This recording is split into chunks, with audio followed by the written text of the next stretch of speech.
mọi người, chào mừng mọi người đến với kênh YouTube của mình, Crochet by Trang My. Và trong cái video ngày hôm nay thì mình sẽ hướng dẫn các bạn cách móc một cái chiếc băng đô như thế này nhá. Ở đây thì mình móc size dành cho người lớn. Nếu như bạn nào mà muốn làm size cho bé thì các bạn giảm cái số lượng họa tiết ở giữa như thế này nhá. Ở đây mình đang có 12 họa tiết, thì tùy theo kích thước vòng đầu của bé mà các bạn sẽ giảm đi ít hay nhiều ạ. Nguyên liệu để mình sử dụng trong cái hướng dẫn này đó là mình sử dụng len Miu Cotton. Cái loại này cũng là Miu Cotton khác một chút nhưng cùng cỡ sợi và chất sợi nhá. Kim móc là kim 2.5mm, kéo và kim khâu ạ. Các bạn sẽ móc cái phần họa tiết bên phía trong trước nhá. Mình sẽ móc 12 cái họa tiết hình mình gọi là hình bướm nhá. Đầu tiên các bạn sẽ tạo mũi bính ạ.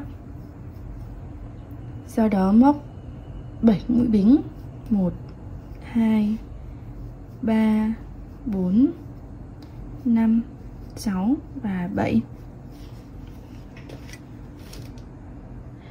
Sau đó mình sẽ đếm này, 1 2 3 4. Mũi bính thứ tư kể từ kim móc, các bạn sẽ móc một mũi kép vào chân đó.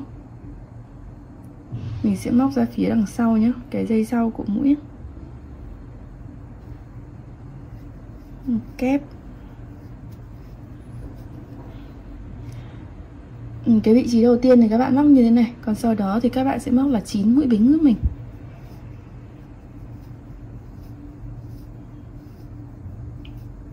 Chín mũi ạ. Và các bạn cũng đếm mũi thứ tư từ kim, 1 2 3 4 là mũi này. Các bạn sẽ móc một mũi kép.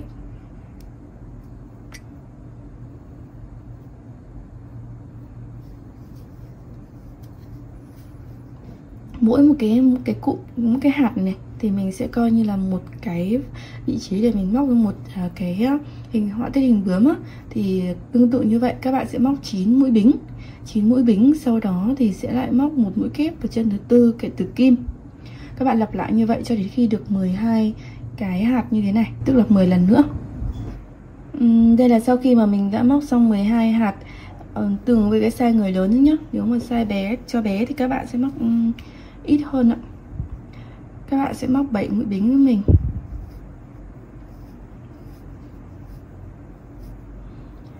Vào cái khoảng trống hạt này, cái vòng tròn này nhá, các bạn sẽ móc một cái mũi kép đôi chập 4.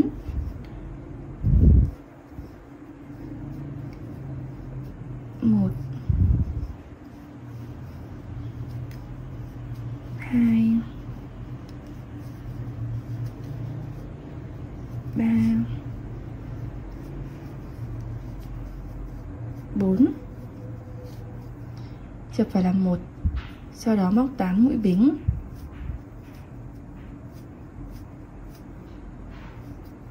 Tám mũi ạ. Các bạn lại móc một mũi chập 4 như thế nữa, kép đôi. 1 2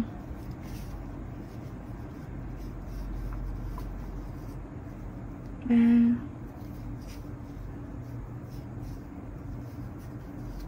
4, chập vào làm 1. Sau đó một bính. Các bạn sẽ lặp lại như thế này sang cái phía hạt tiếp theo này nhé. Mình làm lại một lần nữa đã. Mũi kép đôi chập 4.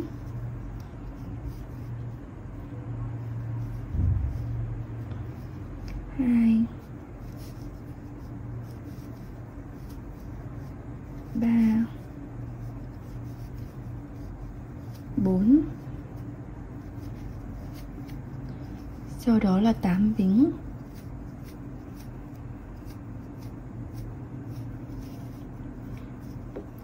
Kép đôi chập 4.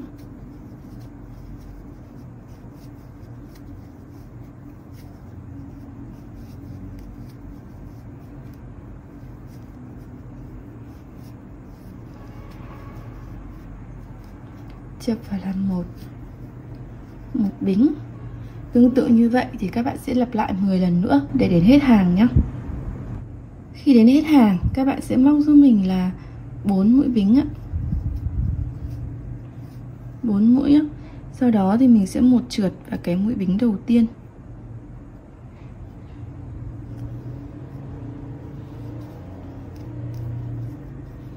Rồi các bạn sẽ móc 4 mũi bính.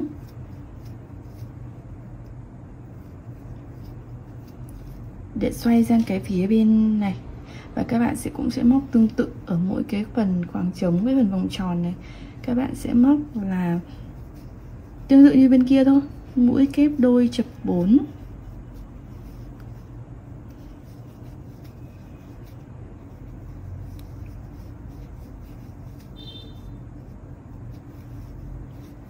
Chập 4, sau đó là 8 bính.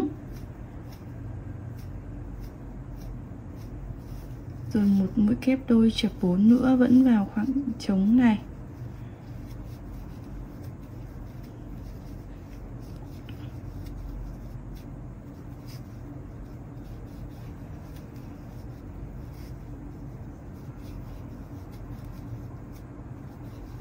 Chập 1, một bính. Tương tự như vậy thì các bạn sẽ lặp lại cho đến khi hết hàng ạ. Đến hết hàng thì mình cũng sẽ móc 4 mũi bính. Sau đó các bạn sẽ nối một trượt vào cái chân móc chính giữa. Thì ở đây mình sẽ đếm từ phía này cho dễ. 1, 2, 3, 4 thì mình sẽ móc vào chân thứ 3 từ dưới lên, tức là đếm từ bên này sang là mũi thứ 5 nhé. Nó sẽ cách ở đây là 3 mũi. Ở đây là mình sẽ xong phần chỉ trắng á. Các bạn giấu chỉ này đi thôi. Tiếp đến thì mình sẽ móc sang phần đường viền nhé.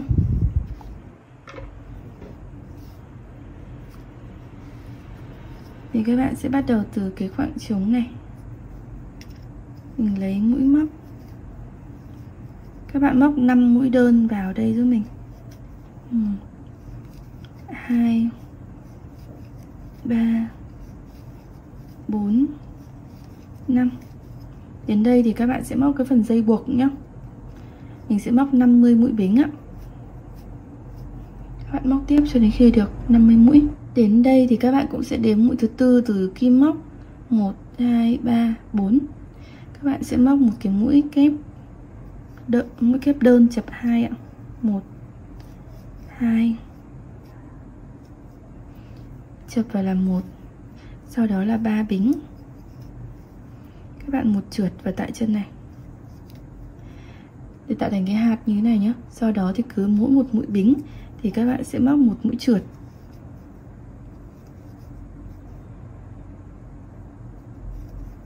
Các bạn cứ móc như vậy, một mũi trượt cho đến cái phần gốc này ạ. Khi đến lại đây thì các bạn sẽ móc 5 mũi đơn vào cái khoảng trống kế tiếp này nhé.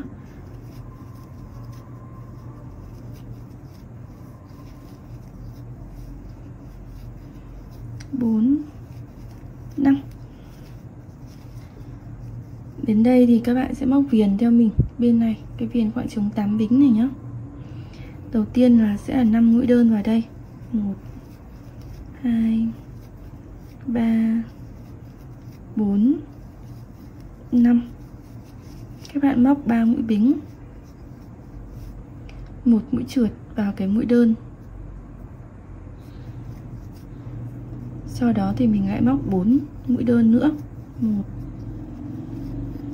2, 3, 4 là xong một khoảng trống 8 bính.